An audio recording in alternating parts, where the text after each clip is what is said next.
Hey, what's up guys? Alex here with ToolRev, and today we're looking at the 20 volt max pole saw and hedge trimmer from DeWalt. Let's take a closer look. So to start, there are various ways to purchase these tools. I picked up the pole saw bare tool for $149. It came with this 8-inch chainsaw attachment, the trigger base, and this 3-foot 3-inch long extension. I then picked up the hedger attachment for $99, so $250 all in. The hedger and base together measure 7 feet. I'm 6 foot 2 inches tall, so holding this at shoulder height, I can reach just over 12 feet. The hedger attachment weighs just over 5 pounds, so I've been using a 6 amp hour battery to help balance things out. It seems to run forever and brings the total weight up to 9.5 pounds, 10.5 if you use it with the extension pole. The spin lock attachments are great on this, really easy to use. This has DeWalt's standard 22-inch length cutter blade, but where DeWalt's other hedgers have a 3/4 inch cut capacity, this cuts a full 1 inch. So match that up with the extension pole and you have a great tree trimmer. It's about that thick. The head articulates 180 degrees and has 7 locking positions, so it's easy to trim hedges at different angles.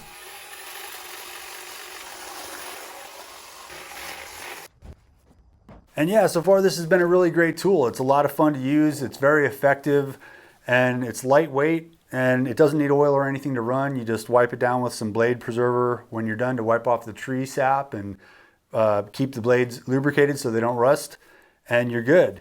This does have a lot of play. The settings, there is a lot of play, so if yours does that, it's normal.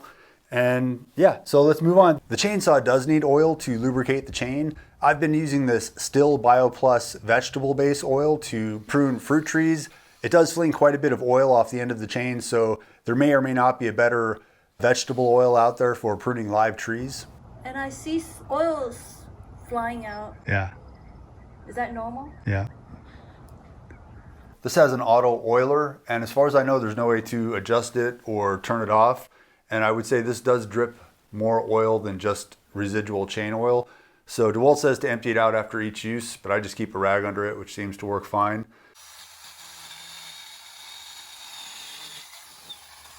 Cool. Yeah. This has a metal bucking strip that makes a great tree hook. This is basically the same bar as their 16-inch chainsaws, the one I have. So if you cut that bar in half, it would be the same height as this, and this has the same chain cutter spacing. In the sheath, the blade sheath, you have an onboard hex wrench with a flathead, so you can use the hex to remove the sprocket cover bolts to clean this out. And then back here you have an adjustment, chain tensioning adjustment screw. With the extension, this measures 9 feet from the trigger to the bottom of the chain. So if I raise this above my head, I can cut a branch 16 feet off the ground.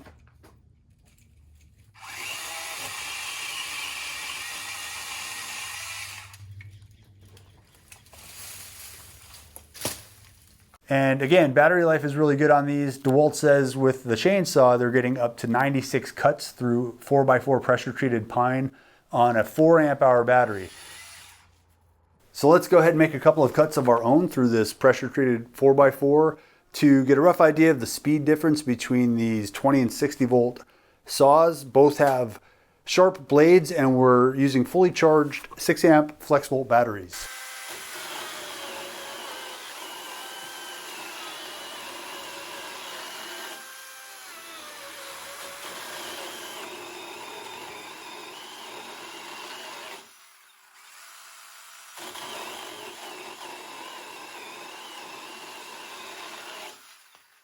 I was slicing it a little bit thin there with the pole saw, but that gives you a rough idea of the difference in speed between the 60 and 20 volt tools. If you need more power in a pole saw, you might want to check out DeWalt's new 60 volt attachment capable power head. Right now you can pick it up with the string trimmer or the grass edger attachment, and anytime now we should see the pole saw and the hedger attachments hit the shelves. If you're looking for a standalone pole saw and hedge trimmer, this has been an excellent tool for me so far. It's lightweight, it has good reach, and it has excellent runtime, especially with the 6 amp hour battery. And yeah, that's about it for me, guys. So hope this helps you out. Thanks for watching, and I'll see you next time.